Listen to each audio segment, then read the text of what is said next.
हम सवाल पूछते हैं अपने न्यूट्रल से कि आपका काम सिर्फ जब आपका काम मुल्क की दफा करना है और जब पता चला कि ये मरासला आया, अमरीकनों ने ये डोनाल्ड लू ने हमारे एम्बेसडर को खत लिखा और मीटिंग में नहीं, खत नहीं लिखा, मीटिंग में कहा कि इमरान खान को निकालो नहीं तो मुल्क को मुश्किलों का सामना करना पड़ेगा, और अगर तुमने इसको अदम एतमाद में निकाल दिया तो हम तुम्हें माफ कर देंगे। ये जब नेशनल सिक्योरिटी काउंसिल के अंदर रखा गया तो सारी हमारी क्यादत थी वहां, फॉरेन ऑफिस, अस्करी क्यादत, पॉलिटिकल क्यादत, सब बैठे थे। तो जब नेशनल सिक्योरिटी काउंसिल ने यह कह दिया कि मुदाखलत हुई है,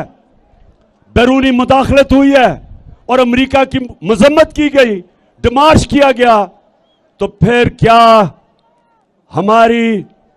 जिनका काम है मुल्क की दिफा करना, क्या उनका काम नहीं था कि इस मुदाखलत के खिलाफ पूरी कोशिश करते, रोकते, बजाय न्यूट्रल रहने के?